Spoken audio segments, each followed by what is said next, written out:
দেখুন কি অবস্থা। বলে যাচ্ছে এখানে হিন্দু এলাকায় কোনো খ্রিস্টান ধর্ম প্রচার হবে না। নেক্সট টাইম যদি আপনারা এখানে আসেন বাদনাম করতে, তাহলে আপনাদের হাল কিন্তু বেহাল হয়ে যাবে একদম।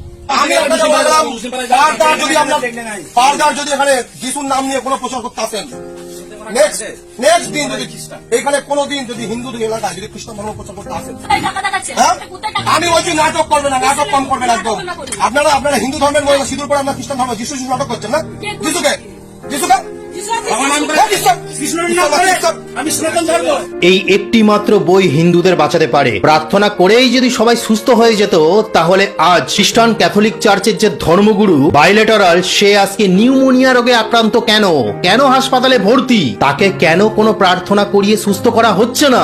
মাদার টেরেসা যে ছিলেন, কেন তাকে বড় বড় হাসপাতালে ভর্তি করা হয়েছিল? এই সমস্ত কিছু ভণ্ডামি চলছে বন্ধুরা, ষড়যন্ত্র চলছে। হিন্দু নারীদেরকে কিছু টাকা পয়সা দিয়ে ধর্মান্তরণের কাজ চলছে। এরা কখনো ইসলামের কোনো গ্রামে যাবে না, কারণ জানে কোনো মুসলমান গ্রামে আমি যদি যাই তাহলে আমার সার তনসে জুদা করে দেবে। এইভাবে গর্জে উঠুক গ্রামবাসীদের প্রতিবাদ, এটাই ভগবানের কাছে প্রার্থনা করি।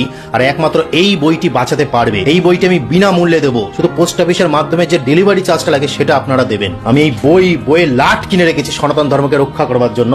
এই বইয়ের মধ্যে যে ব্রহ্মাস্ত্র আছে, এই প্রশ্নগুলো যদি ওদের উপর ছুড়ে দেওয়া হয় তাহলে এমনি গ্রাম ছেড়ে পালাবে। তো এইভাবেই গড়ে উঠুক সমস্ত জায়গায় গ্রামবাসীদের প্রতিবাদ, বন্ধ হোক টাকার লোভে ধর্মান্তকরণ। জয় সনাতন ধর্মের।